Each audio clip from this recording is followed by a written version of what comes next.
I need to tell you something. hari ikintu nshaka kubwira.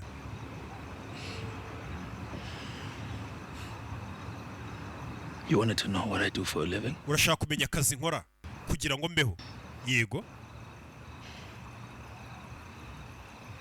I'm a special ops Ni agent. special ops agent. Turashize. Yeah? Pinky, we're arrested. Weho na Pink ubwo babafungaga babakuye muri towers za Hong Kong. Ninjye wasabye ngo babarekure. Believe you have anything to do with counterfeit? Nizeye ko nta hantu muhuriye n'ibyo bintu bya pirate twari tuje guhiga abacuruzi. Niyo mpamvu batabafunze. I have to get your statement. Gusa natumwe kubasaba statement yanyu. Explains the briefcase. Ye, bisobanuye ya briefcase ugendana. You sure?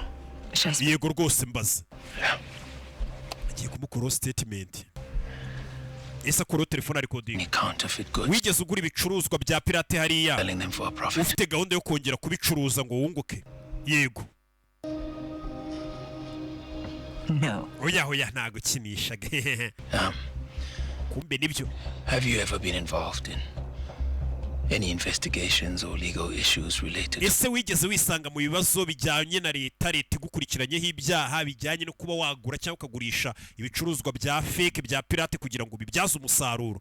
Oya, kandi wibuka afite uturego twe turatuze hari urugo rw'abakire bigeze kumukurikiranamo ngo na polisi byivangamo. Oya, gusa ibyo bintu nahurira he nabyo. Arisetsa. Have you ever worked with... Wigeze ukorana had any connections to... cyangwa ukabuziranye n'abantu bari muri sendika y'abanyabyaha bakora bakanacuruza bakanaranguza ibintu bitemewe n'amategeko bya bintu nyine bya fake bya pirate bakongera bakabicuruza bya bintu nyine bya fake nyine baba bita ngo ni ibyanyabyo ariko ari ibya fake? Uyu munsi tuvugana uyu mugore ari gukorana n'umwe mu bayobozi ubwo b'ibyo bintu bari gukorana n'uri kumusapurayinga, bari gukorana umwe uhigwa na polisi cyane. Oya, gusa abantu namenyanira he nawe wabona akamwenyu nyine